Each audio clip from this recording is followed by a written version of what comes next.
blink and a miss today, guys. Good morning, how's it going? We're just getting you ready for you guys. Check the counter right there. I'll be popping in now and again, but check out AMC dropping up to the VWAP.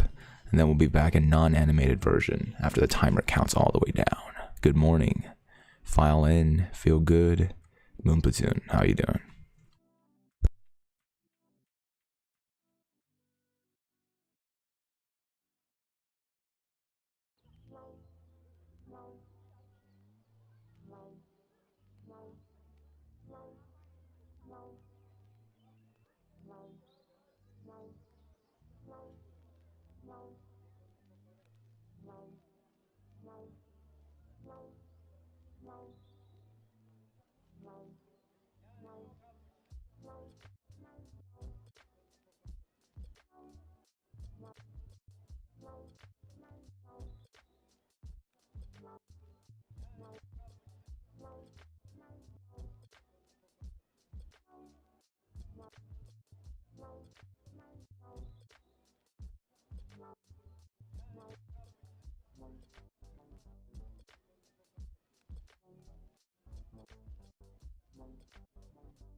All right, let's turn that camera on.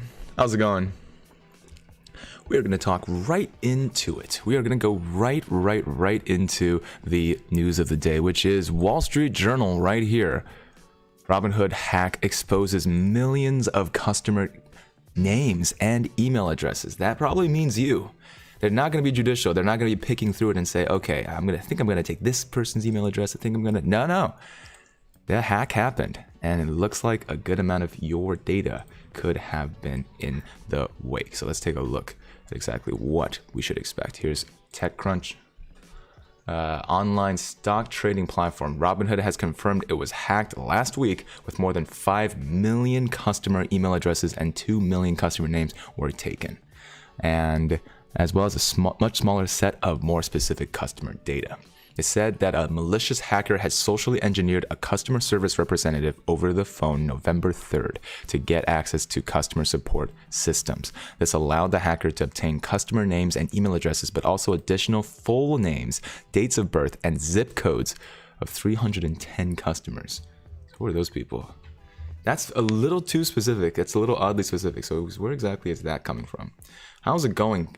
We got John, we got Yoli, we got Cloud KR, we got Dat Kim, we got Ivy Creek. Ivy Creek is buying PayPal this morning at 201. We got High Boxing, good morning, Andrew and Meatball. We got Edwin, we got African Lion, very cool. Wolfie Wild, Smoking or Joking in here. We got Crystal, and we have you. How's it going? Happy to have you here. Let me play a video from Wall Street Journal to talk a little bit about how ransomware can be addressed and whether or not Robinhood has actually effectively, conscientiously, morally address this problem. It is increasing almost exponentially. Ransomware is becoming an increasingly severe and pervasive problem. We all have a role to play in keeping our nation safe. No organization is immune. We always thought we were small potatoes. Who would pick a single library out of the world to attack? And that just goes to show that it could happen to anybody. Ransomware is a practice hackers use to lock up computer systems and demand a payment from victims for their release. Data on ransomware attacks varies widely, and estimates are difficult to make because many attacks are never made public or reported to law enforcement. But security officials agree, the problem is rapidly getting worse.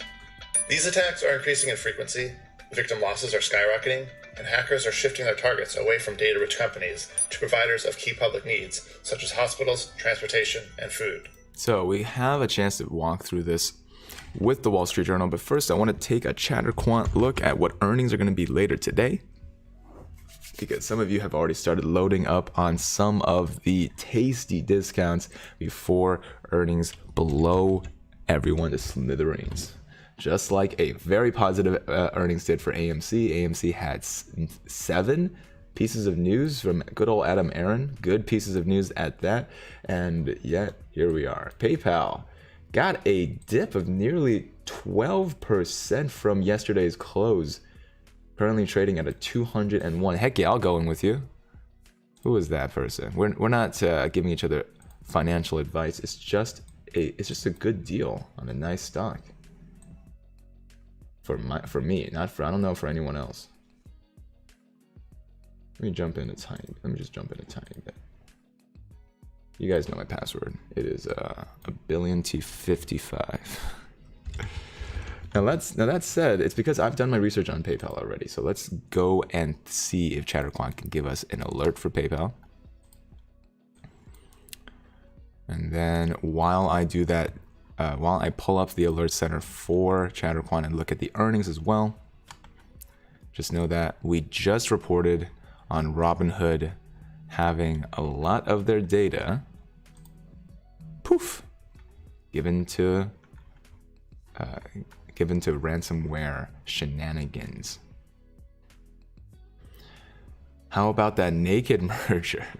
Robinhood said that 10 customers had more extensive account details revealed. Robinhood did not say what information specifically, though no social security numbers, bank account numbers, or debit card numbers were exposed and caused no immediate financial loss to customers.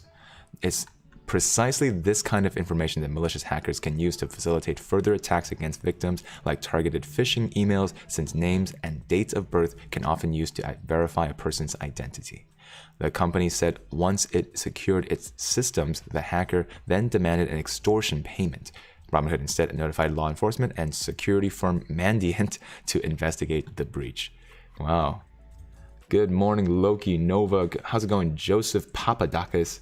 We have Sean D shouting out the Neo earnings are coming out. So here are the earnings. Is this it? Yeah, earnings for the week. And we took a look at Monday.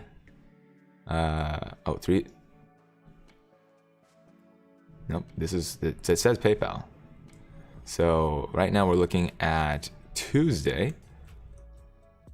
We had BioNTech, we had Palantir. Palantir is suffering a good amount from this morning's earnings call. We had Coca-Cola, we had Bentley, we had some of the other smaller companies here. And now we're looking at this afternoon at Coinbase, Neo. We're looking at DoorDash, Unity, Upstart, Intact, Genpact, you know, the whole kit and caboodle. What up? So how's it going, DeWalkers? Rivian IPO tomorrow. Haven't heard much about it, but I'll do a little bit of research on the side. I want you guys to know about this Robinhood hack, and then I want you guys to take a look at what Wall Street Journal has said that we can do to fight them. What's causing the current acceleration in frequency and scope of these attacks? There are at least 4 main factors. First, victims continue to make cybersecurity mistakes, like clicking on phishing links or failing to keep company software updated. These criminal groups are still finding it too easy to exploit weak cybersecurity or failure to execute cybersecurity best practices. A ransomware attack on Colonial Pipeline forced the 5,500-mile pipeline to shut down for 6 days, spurring a run on gasoline along parts of the East Coast. Investigators believe hackers were able to break into the company's computer systems by logging into an out-of-use VPN profile that lacked two-factor authentication. The public library in Brownsburg, Indiana, found themselves in a similar situation in 2017. We believe the hackers came in through our card catalog, and which is where you look for books. It's open to the public, so it's an open venue. The attack locked Robinson and her staff out of email, cardholder information, and their entire library catalog of over 100,000 items. The library paid half of a Bitcoin, approximately $1,300 at the time, to regain access. Second, ransomware attacks have become very lucrative for hackers.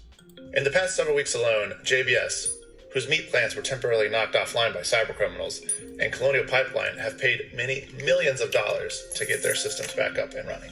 Considering the consequences of potentially not bringing the pipeline back on as quickly as I possibly could, I chose the option to make the ransom payment. Both the Colonial Pipeline and JBS ransom payments were made using cryptocurrency, which has a reputation for being hard to track. But an announcement by the Justice Department that they'd recovered about $2.3 million of Colonial's initial ransom demonstrates investigators' growing technical ability in some cases to disrupt the financial infrastructure that has enabled these ransomware gangs to demand large sums. The sophisticated use of technology to hold businesses and even whole cities hostage for profit is decidedly a 21st century challenge. But the old adage, follow the money, still applies. Cryptocurrency isn't the only reason ransomware attacks have become more lucrative. Some hackers are now utilizing double extortion tactics, in which they steal sensitive data from their victims before encrypting it, and then threaten to publish that information if victims refuse to pay. Third, hacking groups have reinvented the process through which criminal networks extort victims. Ransomware as a service is a practice in which hacking networks can sell or lease their ransomware software to other criminal groups to carry out attacks. Okay, hold on. That's getting a little too crazy. Ransomware as a service, which is likely what happened here. You got to outsource your criminal activities. All right, so one of you is saying, check out the Ryan Cohen new tweet. DeWarkars is saying we should check out Ryan Cohen talking 13 hours ago, deciding between 2 options for my GME shares, hold or hodl. This is after a tweet from him that said MGGA. What could those be? What What kind of degree do you need to be able to understand what that means? All right, let's bring AMC right in here. There's GameStop over here. AMC still holding right underneath the VWAP here. Volumetric weighted average price has kept the price down almost all morning. All right, so I think we're here. Yeah. How's it going, Farima? Good morning to you. Those affiliate groups then share the proceeds with the hackers who developed it. DarkSide, the criminal group linked to the Colonial Pipeline hack, works in this way. And finally, according to US officials and cybersecurity researchers, the majority of these hacks are coming from Russia and Eastern Europe, where, security experts say, the line between criminal hacking groups and state-backed cyber operations can be murky, as governments often tolerate criminal activity as long as it is targeted overseas, and sometimes even recruit hackers from those groups to carry out their own objectives. Following a highly anticipated summit between President Biden and Vladimir Putin in Geneva, the Russian leader said he agreed to start consultations on cybersecurity and denied that Moscow was involved in any cyber attacks. At a separate news conference, President Biden said he presented Mr. Putin with a list of critical infrastructure that he said should be off limits. Responsible countries need to take action against criminals who conduct ransomware activities on their territory. So, we agreed to task experts in both our countries to work on specific understandings about what's off limits and to follow up on specific cases that originate in other countries, in either of our countries. So what can individuals and companies do now to better protect themselves? Goldstein said CISA is focused on helping ensure that organizations understand basic steps that they need to adopt to protect themselves, like running up-to-date software and using multi-factor authentication. He hopes the intrusions at Colonial Pipeline and JBS serve as a wake-up call for organizations across the country. The first barrier to increasing adoption of cybersecurity best practices is ensuring awareness among business management and business leaders to make sure that when companies are deciding where to invest and which risks to invest in driving down, cybersecurity and the risk of ransomware attacks is seen as a top priority risk. Robinson said that after they recovered from the ransomware attack on the library, they implemented many security changes to prevent future attacks, like reworking their server backup system. We made sure that our catalog was on a firewall. We have a product called Silence that's running, that's watching for not just known viruses, but unusual activity. Following the ransomware attack on Colonial Pipeline, President Biden said ransomware was a growing problem in need of a global response. As part of that response, TSA released security directives requiring pipeline operators to provide notification when they are targets or victims of cyber attacks, to appoint a cybersecurity coordinator, and to review their current activities. And some lawmakers and former government officials say that the federal government should now expand mandatory cybersecurity requirements across critical infrastructure sectors. Additionally, some lawmakers have said they may be open to considering legislation that could make ransom payments illegal in some cases, or require companies to disclose when they make a ransom payment to hackers. FBI officials said the techniques they use to recover some of Colonial's funds can be used in future cases, including when hackers attempt to transfer cryptocurrency through unfriendly overseas jurisdictions. We are looking at this as a whole of solutions effort in which we need to focus on the groups themselves, their infrastructures, and then shoring up defenses across victim companies. And by focusing deeply on each of those areas, we'll be able to drive down this risk over time. So that is talking about what has already been done about ransomwares in the past. If you guys saw that we had covered what has been revealed, multi-millions of emails and names of users in Robinhood, just enough to be able to get your more sensitive data out if there's a target phishing attack after. So be careful, because a lot of people could just be getting emails from some relatives you may never have ever known. Whatever lacking security controls that allowed a hacker to trick a Robinhood customer service representative into granting them access to an internal system is likely a focus for its investigation. There it is. There's Meatball's head. I have been looking for Meatball's cartoon head forever. Let me grab him. There he is. Okay, come along, buddy. You're right there. And there's Meatball's real head. We got Derek. We got Charles. We got Mad Hatter, Seabase, We got Dan H and Dewarkars. Dewarkars, we just showed Ryan Cohen's new tweet. Should we hold or should we hold? Oh, got it. That's probably one of the most explicit tweets. Most of the times he's just tweeting ice cream or frogs or acronyms.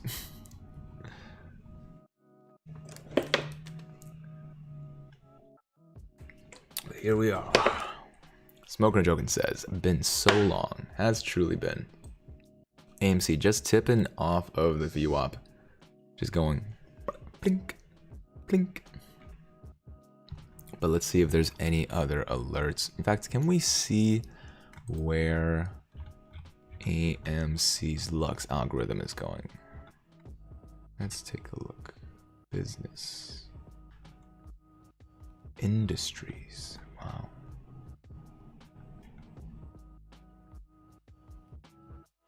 They're really gonna have a industry sector called metaverse now. And you know what? I'm calling it now. A lot of the existing jobs that didn't actually have a good industry, like if you've ever worked in proper tech, you probably have a hard time like shoehorning yourself into a specific industry. Like, oh, I kind of do law for tech, so I guess I'm a lawyer. I kind of do sales for tech, so I guess I'm in sales. But a lot of this is going to roll up into metaverse stuff. Just watch. Boeing shareholders reached settlement in 737 MAX board oversight suit. Let's see.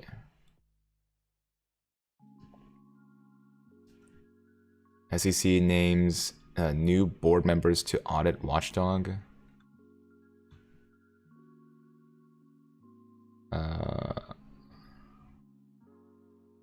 AI helps auto insurers cost out collisions. It's very boring, but probably very bullish news depending on what industry you're looking at. Now, it's just gonna pull something. One sec. What's up, Morphing Shapes?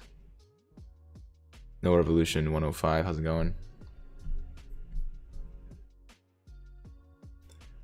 Let me turn the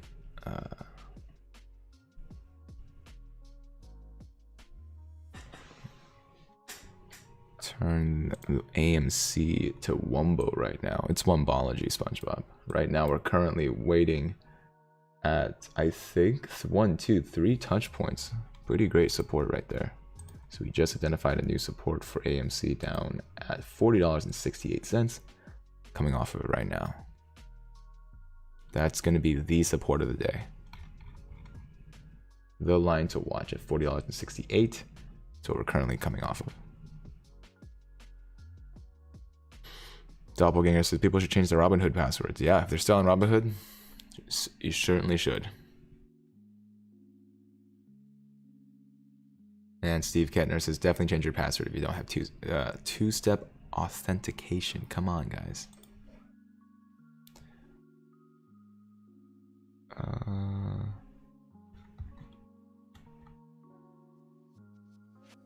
Let's see. Auto risks are dragging on insurance stocks.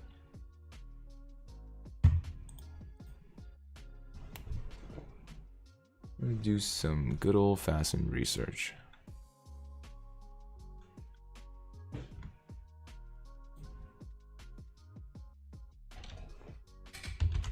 What do I have down in the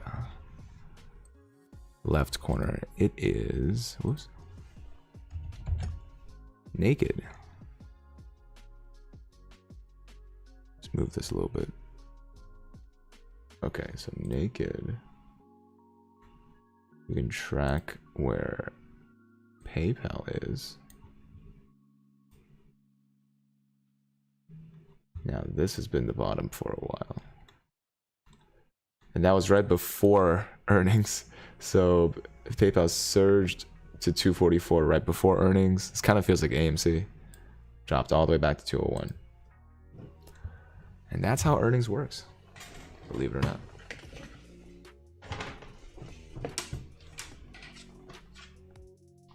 Here you go.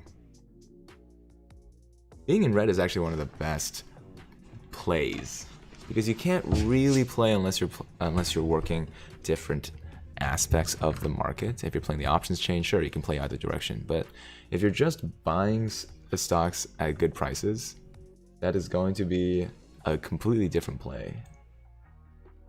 And one of the only times that you can act is when the market is red.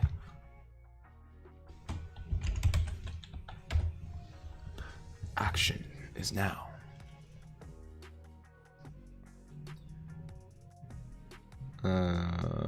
Unique experiences. There is news JP Morgan won't short cannabis stocks outside NASDAQ. What do you think about this? Well, remember that it'll be news if we can find a news article for it from a reputable news source. Otherwise, be careful you're not just buying the rumor. People do love to buy the rumor, though. Let's see. What investors should expect? Rivian's upcoming IPO. Someone just talked about it. Let's take a look. Let's see. Tonight in what could be the most anticipated IPO in the electric vehicle world since Tesla. Philip LeBeau joins us right now. He's got the details on this, and there is a lot of hype around this and a lot of money too. There is a lot of money, Becky, and don't be surprised. They've already raised the range on this IPO. Don't be surprised if this runs. Because once it starts trading tomorrow, I've talked with a number of executives in the auto industry. The level of anticipation and how much excitement there is around Rivian, we haven't seen this in a long time. So let's bring everybody up to speed in terms of what the IPO will come out as. Remember, the pricing is after the bell today. Previously, the range was $57 to $62 a share, now $72 to $74 a share.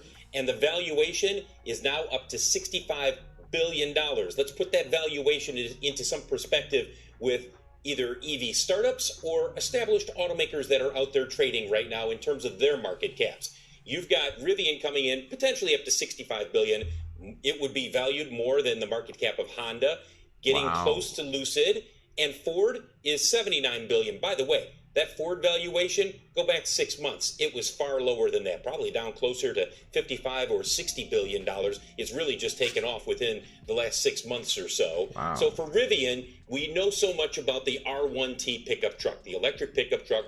We did a review with it where we had a chance to drive it, get a sense of what it's all about. They are expecting to deliver 1,000 of these pickup trucks this year.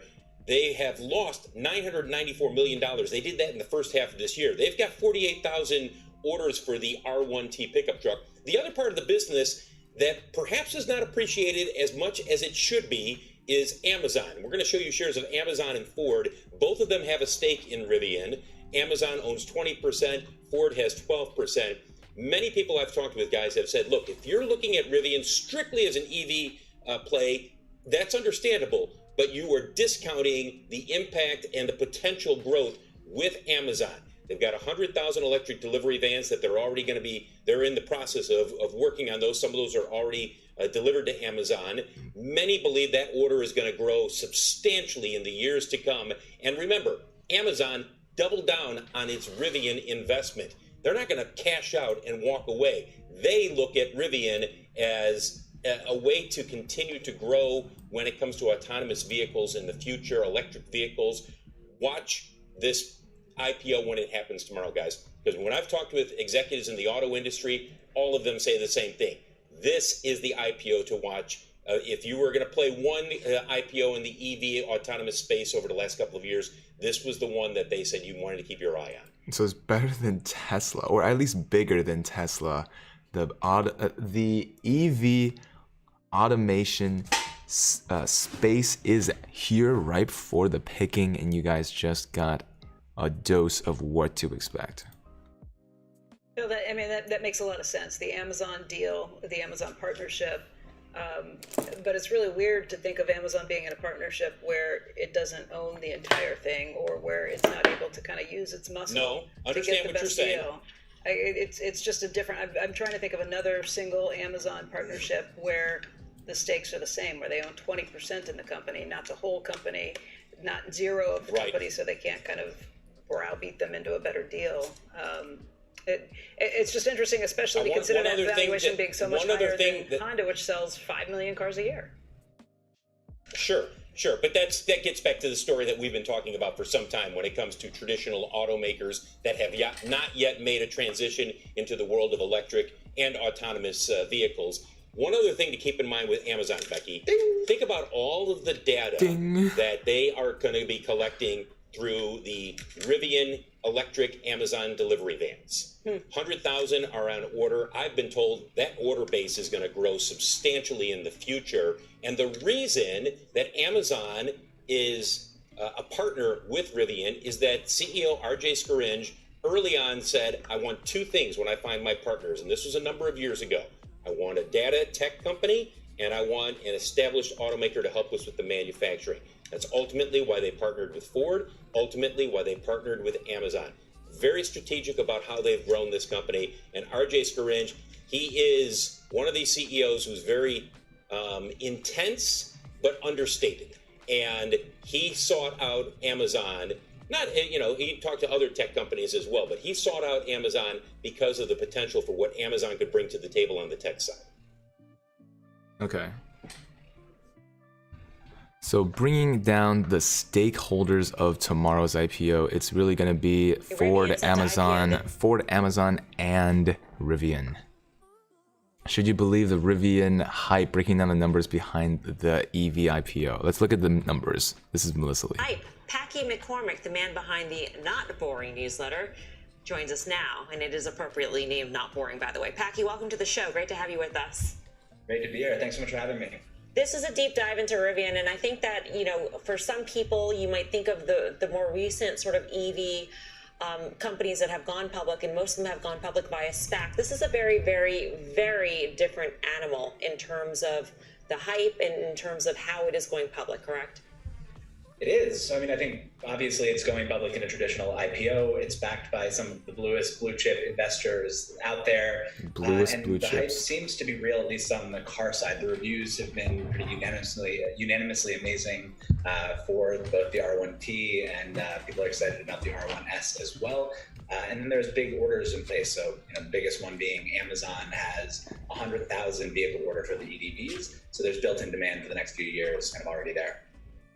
Can you sort of make draw the line between where it is now and where it's valued and where it will be in a year or two? And what do you see as the biggest sort of obstacles to that? Because I think in your blog, you said something like it just needs to meet its goals. That's sort of a big thing to execute on, just to meet goals and deliver cars when it's supposed to deliver cars by, when it's new at the car making business.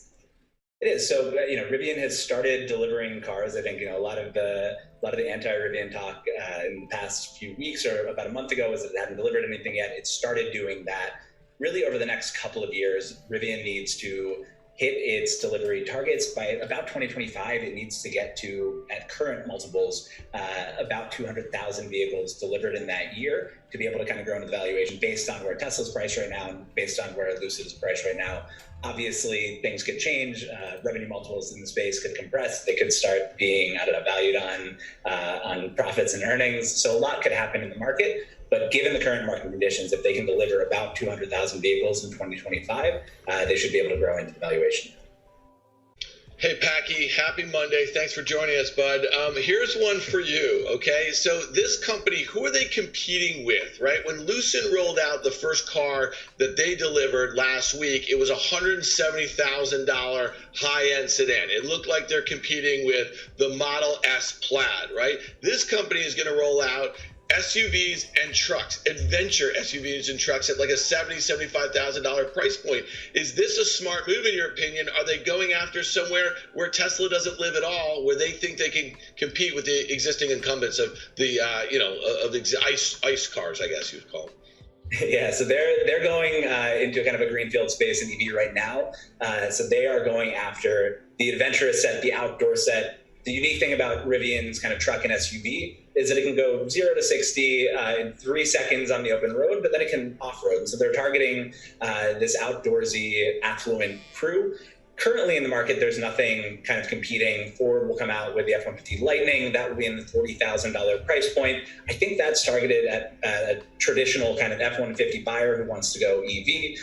Upmarket, you'll have the Cybertruck and some of Tesla's vehicles if you do want an electric SUV. But right now, they're in this part of the market where they're in between the Ford and the Tesla and kind of Lucid pricing, and they're going after this group who hasn't been targeted with an EV yet. Packy, great to have you on the show. Thanks for joining us, and we'll see you soon. Great to be here. Packy McCormick, best name in the business, not boring. All right, so do you agree with Packy in terms of the segmentation of this market? Because he said the Ford F-150 and the Lightning version of it, the EV version of the F-150 is probably for existing F-150 owners. This Rivian is the wealthier set, and the Cybertruck is for robots. So a guy basically is saying that it's wide open for Rivian and there's no real competition. Yeah, first of all, PMAC has forgotten more about this than I'll ever know, number one, and his podcast is a must listen. But I'll say this, in terms of the stocks, and he's probably absolutely right, but Tim has talked about this, Karen, Dan, Ford to me, even though it's at $20, is still an opportunity. Huge volume day. I said a couple weeks ago, you're going to start to see analysts raise their price targets. I'll stand by that. On a side note, I think Nomura actually lowered their price target to 13, which is interesting, but I still think Ford is the way to play this, and I think with the Rivian even more so. Okay. I know you guys got a little bit on Rivian. I want you guys to know about AMD because it has Let's been get running more past insight on this from Jared Weisfeld, Technology Sector Specialist at Jefferies. Jared, always good to see you. Thanks for having me back again, of course. By no means am I a chip expert, nor do I play one on TV, so I'm going to ask you a stupid question, but I think one that a lot of our viewers might have, and that is, are these chips, is what AMD and NVIDIA, what are they supplying in terms of how different these chips are from just viewing chips as sort of the next generation chips that fuel Web 3.0? So if we take a step back, the quick answer to your question is absolutely yes. These are the chips we focus on. If we take a step back to Facebook's earnings announcement, where they guided their 2022 CapEx to as much as $34 billion, and I think that needs to be put in context. That's more than Taiwan Semiconductor spends per year, and that's the world's largest foundry in terms of making the actual chips. So the infrastructure investment that Facebook is making is massive. And when you zoom in terms of what they're actually spending on, they went out of their way to talk about the incremental spend towards AI and ML, so artificial intelligence and machine learning chips.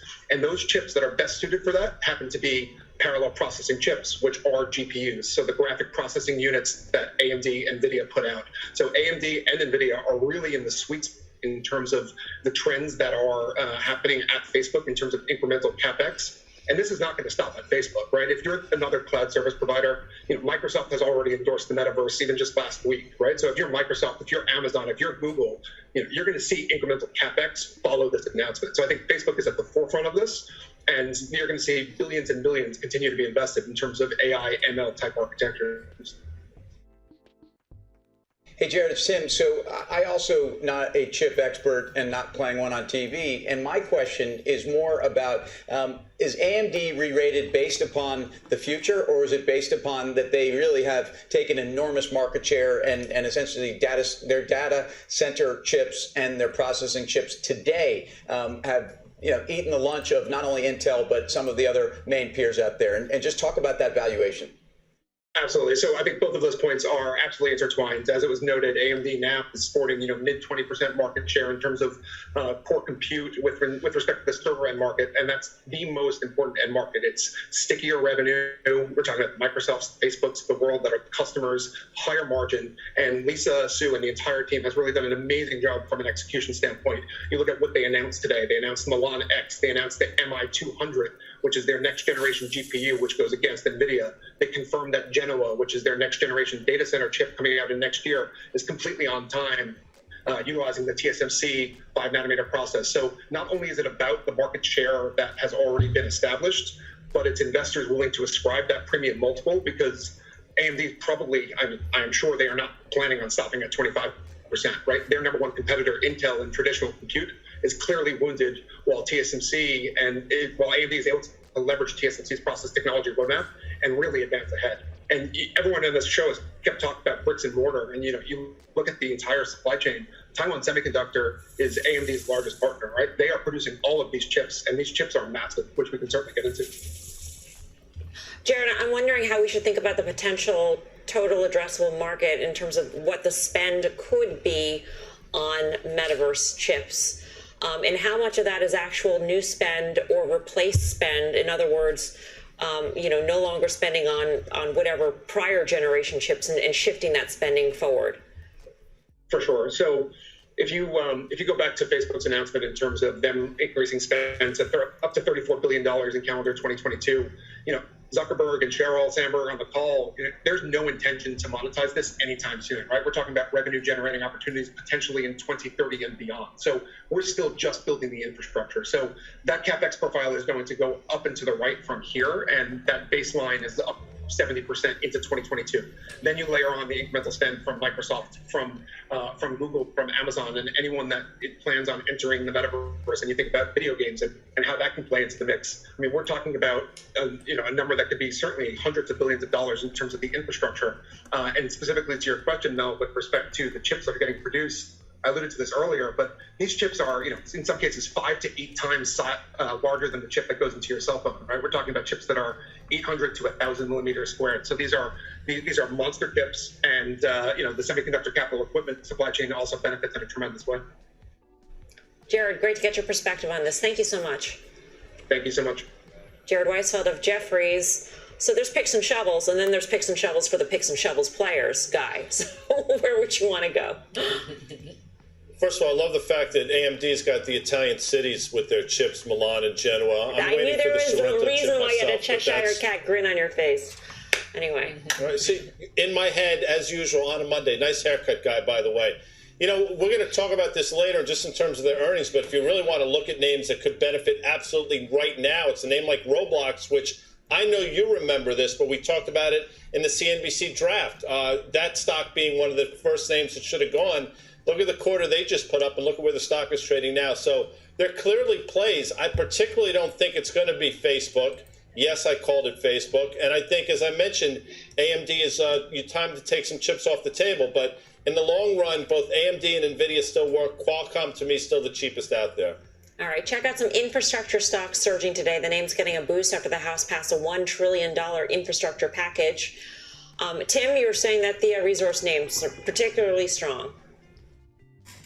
Well, and we've certainly known about an infrastructure bill for some time. We've also just come through an earnings season where a lot of these folks have actually talked about both CapEx and OpEx and free cash flow generation. And really, with a lot of the core commodities, whether you are a Freeport or whether you are even a steel producer at this point, yes, you've seen a little bit of a pullback, but ultimately we're near, if not all-time highs, we're right near all-time highs. So again, I just think this has been a reminder. It's a reminder also that we're actually seeing follow through on specific plans that still needed to be ratified. I think if you look at the valuations in the sector, again, you don't buy commodities and resource stocks when they're cheap, but they're starting to run. And that is something, again, we're starting to challenge those highs from back in March when rates were higher, and that was a common trade. Now you have information on the profitability and you have the tailwind of infrastructure. I think you stay in that trade. So there it is, Rivian IPO coming out. We also have Neo's earnings coming out later today. Right, this is all thanks to being able to sort this out through ChatterQuant. If you guys still wanted that 30% off discount, I think it's gonna go on until next week. So you guys have that at least. It's going on in the first link in the description down below. So we've spent an hour with you guys watching AMC hit the VWAP multiple times, but we were able to establish a lower level of support, which is fantastic.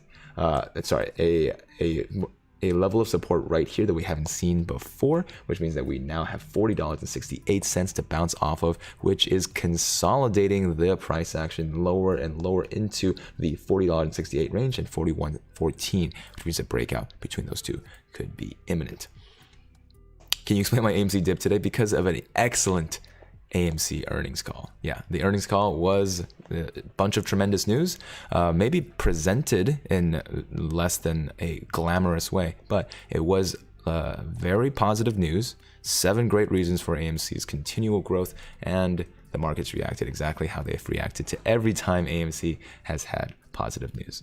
But make sure that you guys know that we don't stop watching the markets just because we aren't streaming. We're on Instagram and Twitter at Andrew Mo Money. Make sure you guys follow us there. And in order for you guys to hang out with us again tomorrow, make sure to slam that bell and that subscribe button. If we see more price action, we will do more of the research that you guys are looking for and go through the entire day. But we'll see you guys bright and early tomorrow for now, but not for forever.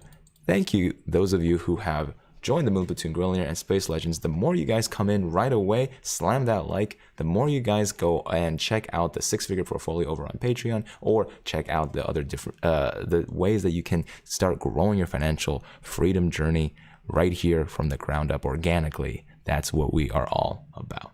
So hope you guys have a good one, and we will see you guys in the money. Peace.